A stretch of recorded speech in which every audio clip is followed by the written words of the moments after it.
Porque para esse assunto, amigo, só tá nas costas largas e as do Yuri Pita são maiores do que as minhas. Imagina.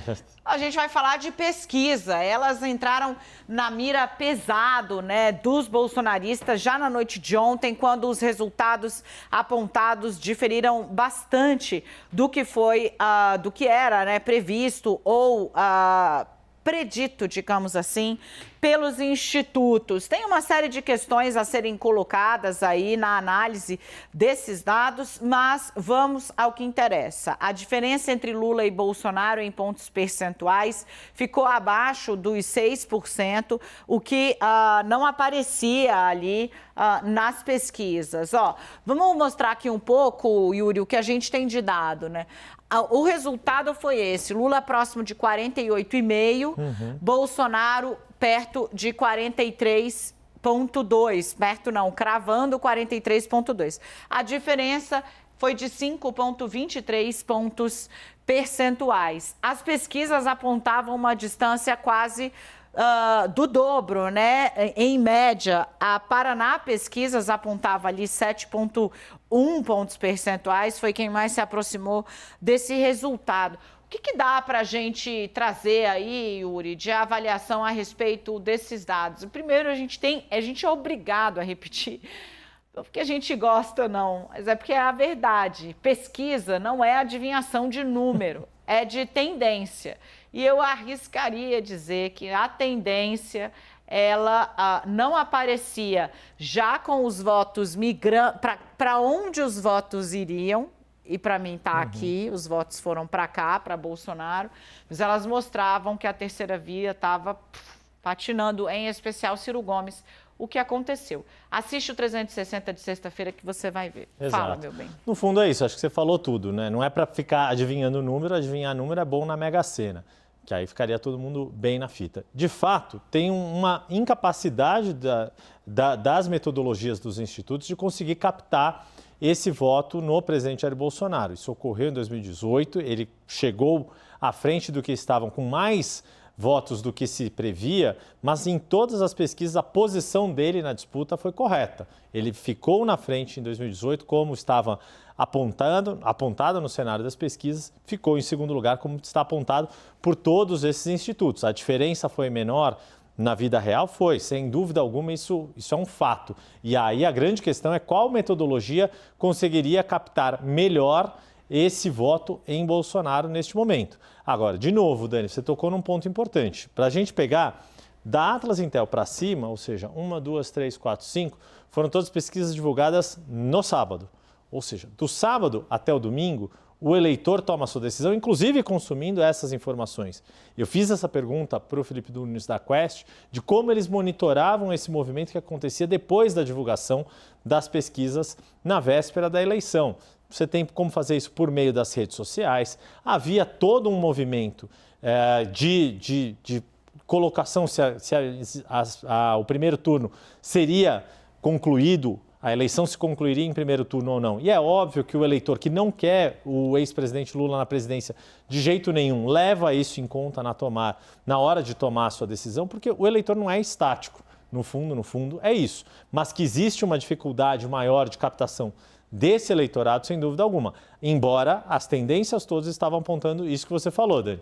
Uma tendência ao longo do ano todo, se capturou essa tendência de melhora da avaliação do governo e, consequentemente, das intenções de voto em Bolsonaro e de que nenhum outro candidato, nem Ciro, nem Simone, nem Soraya Tronic, nem antes João Dória, nem mesmo Sérgio Moro, pelo menos naquele momento, conseguiu fazer frente a essa polarização tão alta que se confirmou nas urnas. Porque, de novo, aquela taxa que a gente falou de mais de 50 milhões de votos para esses dois candidatos, com o menor índice de votos nulos, isso foi destacado ontem pelo próprio presidente do Tribunal Superior Eleitoral, ministro Alexandre de Moraes. Você estava no ar aqui falando, aí na sequência ele entrou dando a entrevista coletiva dele em Brasília, mencionando que isso foi completamente inédito. A gente falou tanto de taxa de abstenção, a falta do eleitor, que de fato se repetiu, ficou acima dos 20%, exemplo do que ocorreu em 2018, mas essa taxa de redução de voto nulo ninguém nem sequer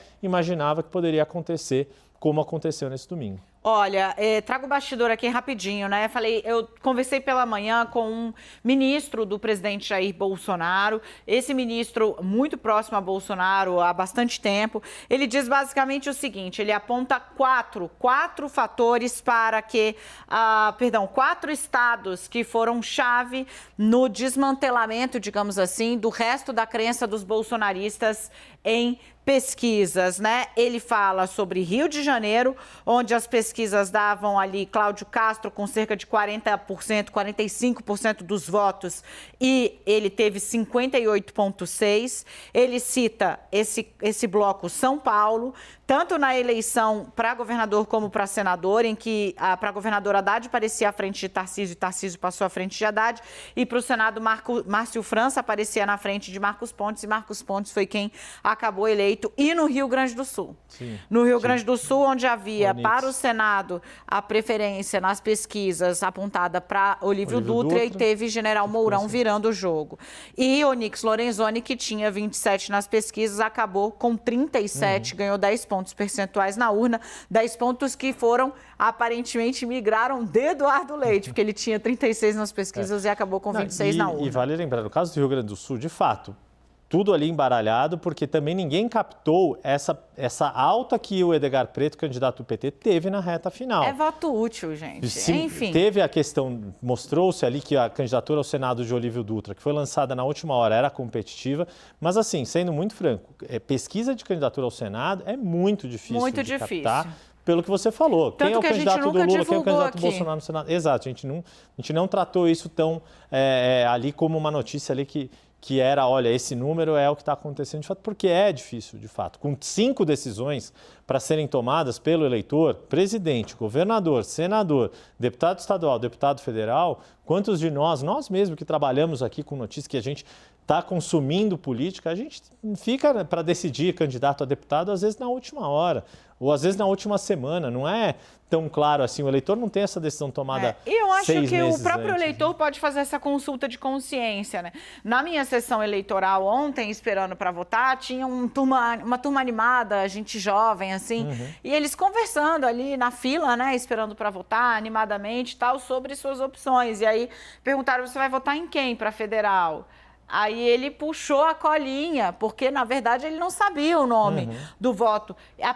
Eu estou criticando de saída, não. Eu estou dizendo que o eleitor pode fazer esse exame de consciência e saber. Bom, você lembra em quem você votou ontem, ponto 1. E ponto 2, você lembra em quem quando você decidiu seu voto para senador e para deputado federal e estadual? Nesse ponto, essa escolha, ainda mais por essa característica do bolsonarismo, ele é blocado, né? Então, ele vem, assim, quase que fazendo um jogo de xadrez, né? Ele coloca os peões na linha de frente e ele vai mesclando as peças de modo a proteger o rei da maneira mais rápida, mais eficaz, Um dos maiores méritos políticos do presidente Jair Bolsonaro e dos seus aliados é justamente de terem essa disciplina de voto de cabo a rabo. E a gente estava conversando aqui, por exemplo, com o governador Romeu Zema. Teve muito eleitor de Romeu Zema que votou em Lula. Mas é muito provável que, claro, no caso de Romeu Zema, também teve voto de Jair Bolsonaro em Romeu Zema, porque o candidato de Jair Bolsonaro, Carlos Viana, não avançou. Mas daria para fazer uma aposta que ninguém que votou em Carlos Viana para governador votou em outro candidato à presidência que não Jair Bolsonaro. Existe esse alinhamento muito forte que se reproduz ali em diversos aspectos. É isso que explica também essa força de Tarcísio Gomes de Freitas aqui no estado de São Paulo. Conseguiu captar ele aglutinou o antipetismo para ele, deixou, e isso é a prova do enfraquecimento do PSDB, e associado com o presidente Jair Bolsonaro, fez os dois serem os mais votados aqui no maior colégio eleitoral do país. Querido, obrigada. Já volto com você.